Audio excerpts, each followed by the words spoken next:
అదిగదిగదిగో అక్కడ ఉండవల్లి అరుణ్ కుమార్ గారు ఉన్నారు. సార్ బాగున్నారా? అసలు రాష్ట్రంలో ఏం జరుగుతుందో చూస్తున్నారా? కొత్త వరవడికి శ్రీకారం చుట్టారు చంద్రబాబు నాయుడు గారి ప్రభుత్వం. ఏంటి సార్ ఆ ఒరవడి? కొట్టిన వాళ్ళకి స్టేషన్ బెయిల్, ఆహా. తిట్టిన వాడికి సెంట్రల్ జైలు. అలాగే ఉంది సార్ ఇప్పుడు సిచ్యువేషన్. దీంట్లో నిన్న ఇంకో మాట అన్నాడు ఆయన, నాకు ఆశ్చర్యం వేసింది. ఎవరు? బాబు గారా? ఏమన్నారు సార్? ఆ కెమికల్స్ కూడా ఆయన ఇచ్చిన కంపారిజన్, మనం టాయిలెట్స్ లో వాడే యాసిడ్లన్నీ తీసుకొచ్చి ఇందులో కలిపారని. అసలు ఎందుకంత ఘోరంగా మాట్లాడుతున్నారు సార్ ఆయన? ఏదో రకంగా ప్రజల్లో ఒక ఎవర్షన్ పుట్టించాలి.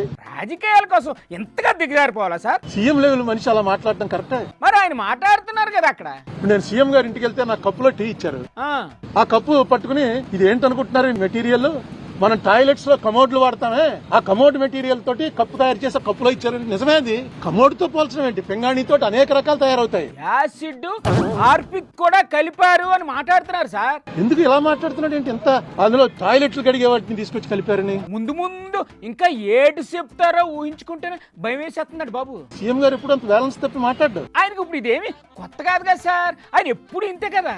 మరి చంద్రబాబు నాయుడు గారు పునరాలోచించండి, ఇది కరెక్ట్ కాదు. కరెక్టే అని నమ్మించడానికి ఎల్లో మీడియా ఉంది కదా సార్, అది ఆయన ధైర్యం.